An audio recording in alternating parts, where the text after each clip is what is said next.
Halo semua, kembali lagi di kelas matematika. Nah, pada hari ini kita akan sama-sama belajar tentang bilangan berpangkat 0 dan juga bilangan berpangkat pecahan. Nah, mari kita mulai. Nah, jadi apa sih yang dimaksud dengan bilangan berpangkat 0? Jadi kalau misalnya ada suatu bilangan, dia berpangkat 0, maka kita perlu tahu hasilnya. Nah, kita akan lihat bagaimana cara penyelesaiannya. Misalnya, kita punya 2 pangkat 4. Nah, 2 pangkat 4 itu kan sama dengan 16 ya. Kita sudah tahu ya, 2 kali 2 kali 2 kali 2. Nah, kita harus mencari cara bagaimana kita bisa dapat 16 ini. Jadi, kalau misalnya kita lihat, 16 itu adalah 32 bagi 2 kan. Nah, 32 sendiri, dia adalah 2 pangkat 5.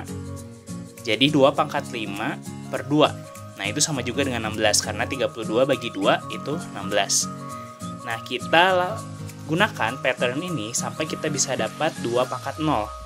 Nah, kalau 2 pangkat 4, 2 pangkat 5 bagi 2, berarti 2 pangkat 3, 2 pangkat 4 bagi 2 ya. Kan 8, terus 16 bagi 2, 8 tuh. 2 pangkat 2, 4. 4 tuh kita dapat dari 8 bagi 2, jadi 2 pangkat 3 per 2. 2 pangkat 1, itu tuh berarti 4 bagi 2, jadi 2 pangkat 2 per 2.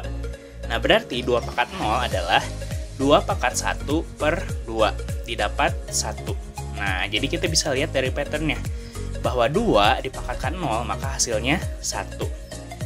Nah, jadi bisa kita tarik kesimpulan adalah jika suatu bilangan dia dipangkatkan 0, maka hasilnya adalah 1. Nah, tapi ini punya satu kondisi, yaitu X-nya tidak boleh sama dengan 0. Jadi angka berapapun jika dipangkatkan 0, hasilnya akan 1. Nah, tapi kalau 0 pangkat 0 itu bukan 1. Jadi itu kondisinya, satu kondisinya, X-nya tidak boleh sama dengan 0. Nah, berikutnya kita masuk ke bilangan berpangkat pecahan. Nah, bilangan berpangkat pecahan ini sangat berhubungan erat dengan akar. Nah, kita udah tahu ya akarnya ini bagian dari akar. Jadi ada yang namanya simbolnya, radikal ya, akar. Terus ada indeksnya, itu pangkat berapanya. Terus ada yang diakarkan, bilangan yang ada di dalam, yang biasa kita sebut radikand. Nah, kita harus bisa membacanya ya. Jadi ada akar ini ada beberapa macam. Misalnya yang pertama akar pangkat 2. Ini yang sudah kita kenal. Jadi cuma akar doang. Indeksnya 2. Kalau indeksnya 2, dia nggak usah ditulis. Akar pangkat 2 ini biasa disebut juga sebagai akar kuadrat. Yang berikutnya ada akar pangkat 3. Nah, akar pangkat 3 ini indeksnya berarti 3. Jadi dia tuh disebut juga sebagai akar kubik. Ada akar pangkat 4. Jadi indeksnya 4. Lalu ada akar pangkat 5. Indeksnya 5. Nah, sekarang kita lihat akar 9. Nah, kita kan sudah belajar ya akar kuadrat. Kalau akar kuadrat itu berarti kalau misalnya dia dua angkanya sama, seperti di contoh ya, akar 9. Akar 9 itu 3 kali 3 kan. Nah, ada dua angka yang sama, maka hasilnya jadi 3. Itu akar 9. Berikutnya akar pangkat 3 dari 64. Nah, 64 kita cari perkaliannya berapa saja yang 3. Karena dia indeksnya 3 kan. Jadi 4 kali 4 kali 4 itu tuh 64. Nah, maka dapat kita simpulkan hasilnya 4. Nah, tapi akar 9 juga kita kan sudah lihat tuh 3 kali 3. Kalau 3 kali 3 berarti dia 3 pangkat 2. Nah, jadi bisa kita simpulkan adalah kenapa bisa dapat 3? Karena 3 pangkat 2 per 2. Itu untuk akar 9. Kalau akar pangkat 3 dari 64, 4 sendiri kan 2 pangkat 2 ya. 2 pangkat 2 kali 2 pangkat 2 kali 2 pangkat 2. Nah, berarti 2-nya itu ada 6 kali. Jadi kita bisa tulis 2 pangkat 6. Nah, 2 pangkat 6 per 3 sama dengan 2 pangkat 2 sama dengan 4. Nah, jadi kita bisa lihat ya ada kecenderungannya, ada patternnya di sini. Nah, berarti bisa kita simpulkan bahwa kalau misalnya kita punya A pangkat P, itu yang radikannya, terus indeksnya itu Q, bisa kita ganti, ubah bentuknya jadi eksponen untuk pecahan, fractional exponent. Jadinya A pangkat P per Q. A pangkat P itu radikan, terus Q itu indeksnya, gitu ya. Nah, tapi ini juga sama, ada satu kondisi, yaitu A-nya tidak boleh sama dengan 0, gitu. Nah, untuk lebih lanjut kita akan lihat contoh soalnya. Misalnya, ubah bentuk bilangan berikut ke dalam pangkat pecahan. Kita lihat yang A. Akar pangkat 5 dari 27.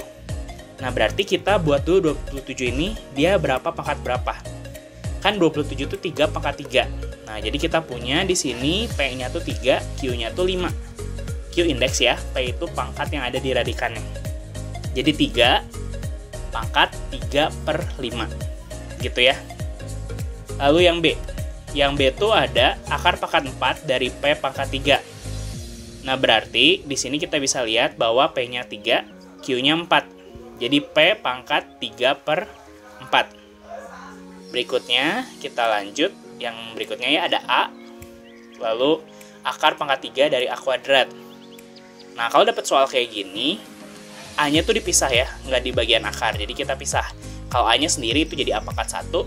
Nah, akar pangkat 3 dari A kuadrat itu kita bikin jadi bentuk pecahan. Jadinya A pangkat 2 per 3. Nah, udah ada A pangkat 1 kali A pangkat 2 per 3. Nah, kalau kali, terus A-nya tuh sama ya, itu bisa kita tambahkan si pangkatnya. Nanti kita akan belajar itu lebih lanjut.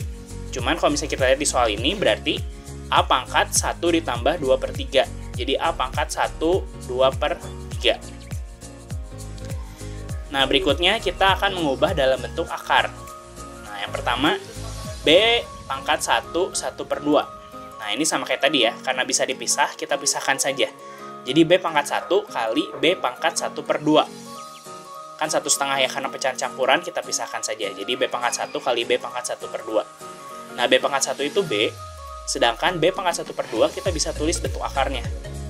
Berarti indeksnya 2, lalu yang B pangkatnya jadi B pangkat 1. Jadi kita bisa tulis B akar B. Nah, yang berikutnya P pangkat 2, 3 per 4. Nah, ini kita pisah juga. Jadinya P kuadrat kali P pangkat 3 per 4. P kuadratnya kita biarkan jadi P kuadrat di luar akar ya. Nah, P pangkat 3 per 4-nya kita tulis dalam bentuk akar.